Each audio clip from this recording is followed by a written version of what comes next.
ሰላሙ አለይኩም ወራህመቱላሂ ወበረካቱ። ወንድማችን እዚህ አንድ ጥያቄ ይጠይቃል። ምን ይላል? ሁሱ በአላህ እንዳታልፈኝ መልስልኝ። ወንድ ልጅ በእድሜ የምትበልጠውን ሴት ማግባት ይችላል ወይ? ምን ችግር አለ? ይቻላል።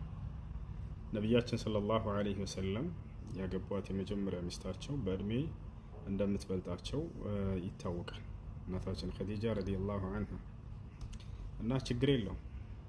ለትዳር መስፈርት እድሜ አይደለም፣ ዲንና አኽላቅ ነው። ነቢያችን ሰለላሁ ዐለይሂ ወሰለም ያስቀመጡት ቃለ ነቢዩ ሰለላሁ ዐለይሂ ወሰለም ኢዛ ጃአኩም መን ተርደውነ ዲነሁ ወኹሉቀሁ ፈዘውጁህ ኢላ ተፍዐሉሁ ተኩን ፊትነቱን ፊል አርድ ወፈሳዱን ዐሪድ።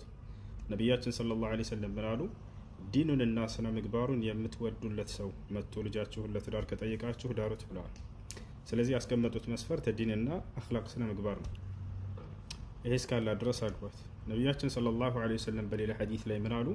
تنكح المرأة لأربع: لمالها ولجمالها ولحسبها ولدينها فاظفر بذات الدين تربت يداك አሉ። ሰዎች ሴት ልጅን ለአራት ነገር ብለው ያገቧታል አሉ። የሰዎችን ምርጫ ነው እየገለጹ ያሉት። መጨረሻ ላይ የራሳቸውን ምርጫ ያስቀምጣሉ። ለምን ብለው ያገቧታል? አንዳንዶች ለገንዘቧ ብለው የሚያገቧት ሰዎች አሉ። አንዳንዶች ደግሞ ለዘሯ ብለው የሚያገቧት አሉ። ሌሎች ደግሞ ለውበቷ ብለው የሚያገቧት አሉ። ሌሎች ደግሞ ለዲኗ ለሃይማኖቷ ብለው የሚያገቧት አሉ። ከዚያም ነቢያችን ሰለላሁ ዐለይሂ ወሰለም የራሳቸውን ምርጫ ሲያስቀምጡ ዲን ያላትን አግባና እድለኛ ሆነ አሉ ነቢያችን ሰለላሁ ዐለይሂ ወሰለም። እና ይህ ነው ዲንና አኽላቅ እስካላት ድረስ እቺ ልጅ በእድሜ ብትበልጥም ችግር የለውም፣ ማግባት ትችላለህ። ሰላም አለይኩም።